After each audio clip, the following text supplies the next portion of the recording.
Good morning, Mr. Daldis here with your Chapter 18, Section 4 reading, The Age of Napoleon. From 1799 to 1850, Napoleon Bonaparte would dominate France and Europe. A hero to some, an evil force to others, he gave his name to the final phase of the revolution, the Age of Napoleon. Napoleon rises to power. Napoleon was born in Corsica, a French-ruled island in the Mediterranean. At age 9, he was sent to France to be trained for a military career. When the revolution broke out, he was an ambitious 20-year-old lieutenant eager to make a name for himself. Napoleon favored the Jacobins and Republican rule. However, he found the conflicting ideas and personality of the French Revolution confusing. He wrote to his brother in 1793, "Since one must take sides, one might as well choose a side that is victorious, the other side which devastates, loots, and burns. Considering the alternative, it is better to eat than to be eaten." Victories cloud losses. During the turmoil of the Revolution, Napoleon rose quickly in the army. In December 1793, he drove British forces out of the French port of Toulon. He then went on to win several dazzling victories against the Austrians, capturing most of northern Italy and forcing the Habsburg Emperor to make peace. Hoping to disrupt the British trade with India, he led an expedition to Egypt in 1798. The Egyptian campaign proved to be a disaster, but Napoleon managed to hide stories of the worst losses from his admirers in France. He did so by establishing a network of spies and censoring the press. Success fueled Napoleon's ambition. By 1799, he moved from victorious general to political leader. That year, he helped overthrow the weak Directory and set up a three-man governing board known as the Consulate. Another constitution was drawn up, but Napoleon soon took the title First Consul. In 1802, he had himself named Consul for life. Napoleon crowns himself emperor. 2 years later, Napoleon had acquired enough power to assume the title of Emperor of the French. He invited the Pope to preside over his coronation in Paris. During the ceremony, however, Napoleon took the crown from the Pope's hands and placed it on his own head. By this action, Napoleon meant to show that he owed his throne to no one but himself. At each step of his rise to power, Napoleon had held a plebiscite or popular vote by ballot. Each time, the French strongly supported him. As you will read, although the people theoretically had a say in government through their votes, Napoleon still held absolute power. This is sometimes called democratic despotism. To understand why people supported him, we must look at his policies. Checkpoint. How did Napoleon rise to power so quickly in France? Napoleon reforms France. During the Consulate and Empire, Napoleon consolidated his power by strengthening the central government. Order, security, and efficiency replaced liberty, equality, and fraternity as the slogans of the new regime. To restore economic prosperity, Napoleon controlled prices, encouraged new industry, and built roads and canals. He set up a system of public schools under strict government control to ensure well-trained officials and military officers. At the same time, Napoleon backed off of some of the revolution's social reforms. He made peace with the Catholic Church in the Concordat of 1801. The Concordat kept the church under the state control but recognized religious freedom for Catholics. Revolutionaries who opposed the church denounced the agreement, but Catholics welcomed it. Napoleon won support across class lines. He encouraged emigres to return, provided they take an oath of loyalty. Peasants were relieved when he recognized their right to lands that they had bought from the church and nobles during the Revolution. The middle class, who had benefited most from the Revolution, approved of Napoleon's economic reforms and restoration of order after years of chaos. Napoleon also opened jobs to all, based on talent, a popular policy among those who remembered the old aristocratic monopoly of power. Among Napoleon's most lasting reforms was the new Code of Laws, popularly called the Napoleonic Code. It embodied Enlightenment principles such as equality of all citizens before the law, religious toleration, and the abolition of feudalism. But the Napoleonic Code undid some reforms of the French Revolution. Women, for example, lost most of their newly gained rights and could not exercise the rights of citizenship.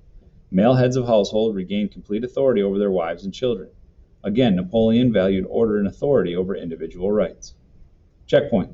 What reforms did Napoleon introduce during his rise to power? Napoleon builds an empire. From 1804 to 1812, Napoleon furthered his reputation on the battlefield. He successfully battled the combined forces of the greatest European powers. He took great risks and even suffered huge losses. "I grew up on the field of battle," he once said, "and a man such as I and cares little for the life of a million men. By 1812, his grand empire reached its greatest extent. As a military leader, Napoleon valued rapid movements and made effective use of his large armies. He developed a new plan for each battle so opposing generals could never anticipate what he would do next. His enemies paid tribute to his leadership. Napoleon's presence on the battlefield, said one, was worth 40,000 troops. The map of Europe is redrawn. As Napoleon created a vast French empire, he redrew the map of Europe. He annexed or incorporated into his empire the Netherlands, Belgium, and parts of Italy and Germany. He also abolished the tottering Holy Roman Empire and created a 38-member Confederation of the Rhine under French protection. He cut Prussian territory in half, turning part of the old Poland into the Grand Duchy of Warsaw. Napoleon controlled much of Europe through forceful diplomacy. One tactic was placing friends and relatives on the thrones of Europe. For example, after unseating the King of Spain, he placed his own brother, Joseph Bonaparte, on the throne. He also forced alliances on European powers from Madrid to Moscow.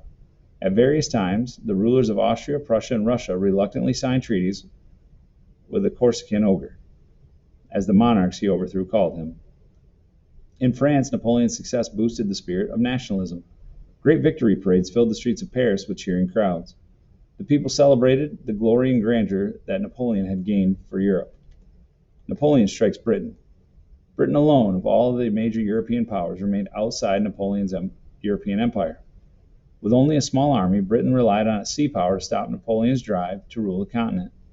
By 1805, Napoleon prepared to invade England. But at the Battle of Trafalgar, fought off the southwest coast of Spain, British Admiral Horatio Nelson smashed the French fleet.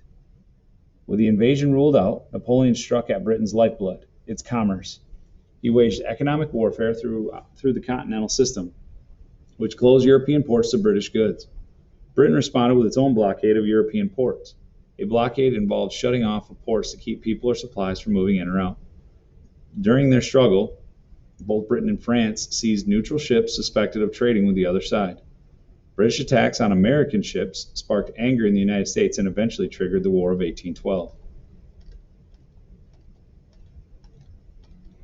In the end, Napoleon's continental system failed to bring Britain to its knees. Although British exports declined, Britain's powerful navy kept vital trade routes open to the Americas and India. Meanwhile, trade restrictions created a scarcity of goods in Europe, sent prices soaring, and intensified resentment against the French power. French armies under Napoleon spread ideas of the revolution across Europe. They backed liberal reforms in the land they conquered. In some places, they helped install revolutionary governments that abolished titles of nobility, ended church privileges, opened careers to men of talent, and ended serfdom and manorial dues. The Napoleonic Code, too, influenced countries of continental Europe and Latin America. Checkpoint. How did Napoleon come to dominate most of Europe by 1812? Napoleon's empire faces challenges. In 1812, Napoleon continued his pursuit of world domination and invaded Russia. This campaign began a chain of events that eventually led to his downfall. Napoleon's final defeat brought an end to the era of the French Revolution. Nationalism worked against Napoleon. Napoleon's successes contained seeds of defeat. Although nationalism spurred French armies to success, it worked against them too. Many Europeans who had welcomed the idea of the French Revolution nevertheless saw Napoleon and his armies as foreign oppressors. They resented the continental system and Napoleon's effort to impose French culture on them. From Rome to Madrid to the Netherlands, nationalism unleashed revolts against France. In the German states, leaders encouraged national loyalty among German-speaking people to counter French influence. Spain and Austria battled the French. Resistance to foreign rule bled French occupying forces dry in Spain. Napoleon introduced reforms that sought to undermine the Spanish Catholic Church, but many Spaniards remained loyal to their former king and devoted to the church. When the Spanish resisted the invaders, well-armed French forces responded with brutal repression. Far from crushing resistance, however, the French response further inflamed Spanish nationalism. Efforts to drive out the French intensified.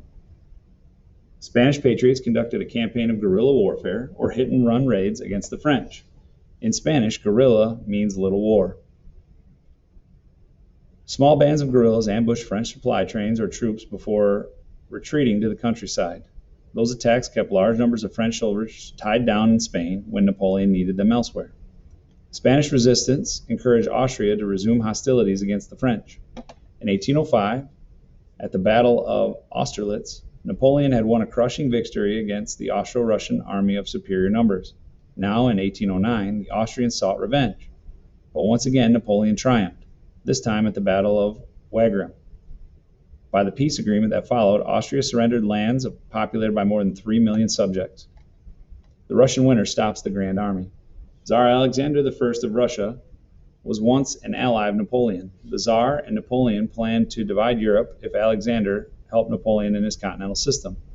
Many countries objected to this system, and Russia became unhappy with the economic effects of the system as well.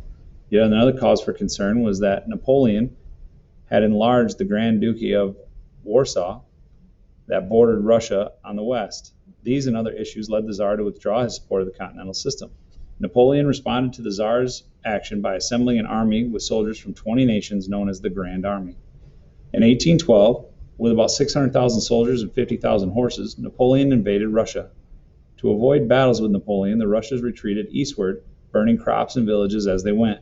This scorched earth policy left the French hungry and cold as winter came. Napoleon entered Moscow in September. He realized, though, that he would not be able to feed and supply his army through the long Russian winter. In October, he turned homeward. The 1,000-mile retreat from Moscow turned into a desperate battle for survival. Russian attacks in the brutal Russian winter took a terrible toll. Fewer than 20,000 soldiers of the once proud Grand Army survived. Many died, others deserted. French General Michel Ney sadly concluded, "General famine and general winter, rather than Russian bullets, have conquered the Grand Army." Napoleon rushed to Paris to raise a new force to defend France. His reputation for success had been shattered. Checkpoint. What challenges threatened Napoleon's empire, and what led to the disaster in Russia? Napoleon falls from power. The disaster in Russia brought a new alliance of Russia, Britain, Austria, and Prussia against the weakened France. In 1813, they defeated Napoleon in the Battle of the Nations at Leipzig. Napoleon abdicates briefly. The next year, Napoleon abdicated or stepped down from power. The victors exiled him to Elba, an island in the Mediterranean. They then recognized Louis XVIII, brother of Louis XVI, as King of France. The restoration of Louis XVIII did not go smoothly. He agreed to accept the Napoleonic Code and honor the land settlements made during the Revolution. However, many émigrés rushed back to France bent on revenge. An economic depression and the fear of a return to the old regime helped rekindle loyalty to Napoleon. As the victorious allies gathered in Vienna for a general peace conference, Napoleon escaped his island exile and returned to France. Soldiers flocked to his banner. As citizens cheered Napoleon's advance, Louis XVIII fled. In March 1815, Napoleon entered Paris in triumph, crushed at the Battle of Waterloo. Napoleon's triumph was short-lived. His star soared for only 100 days. While the Allies reassembled their forces, on June 18, 1850, the opposing armies met near the town of Waterloo in Belgium. British forces under the Duke of Wellington and a Prussian army commanded by General Blücher crushed the French in an agonizing day-long battle. Once again, Napoleon was forced to abdicate and go into exile on St. Helena, a lonely island in the South Atlantic. This time, he would not return. Napoleon's legacy. Napoleon died in 1821, but his legend lived on in France and around the world. His contemporaries, as well as historians today, have long debated his legacy. Was he the revolution on horseback, as he claimed, or a traitor to the revolution? No one, however, questioned Napoleon's impact on France and on Europe.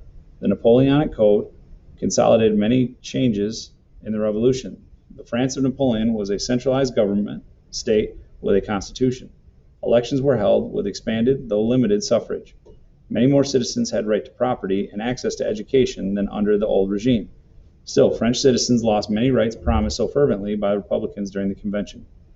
On the world stage, Napoleon's conquest spread the ideas of the revolution. He failed to make Europe into a French empire. Instead, he sparked nationalist feelings across Europe. The abolition of the Holy Roman Empire would eventually help in creating a new Germany. Napoleon's impact also reached across the Atlantic. In 1803, his decision to sell France's vast Louisiana territory to the American government doubled the size of the United States and ushered in a new age of American expansion. How did Napoleon's economic impact Europe and the rest of the world? Leaders meet at the Congress of Vienna. After Waterloo, diplomats and heads of states again sat down at the Congress of Vienna. They faced the monumental task of restoring stability and order in Europe.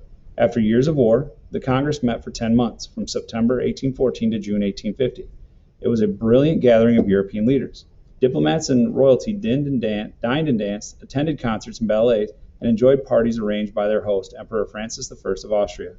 The work fell to Prince Clemens von Metternich of Austria and Tsar Alex I of Russia and Lord Robert Castlereagh of Britain.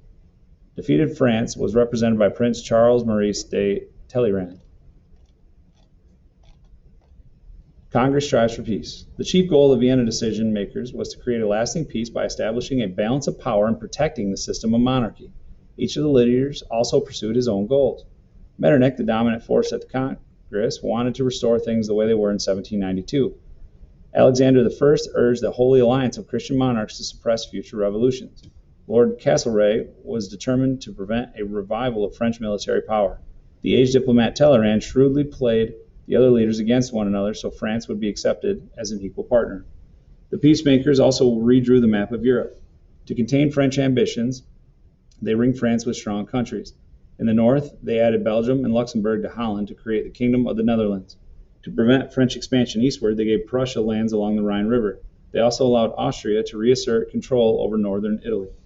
To turn back the clock 1792, the architects of the peace promoted the principle of legitimacy, restoring hereditary monarchs that the French Revolution or Napoleon had unseated. Even before the Congress began, they put Louis XVIII on the French throne.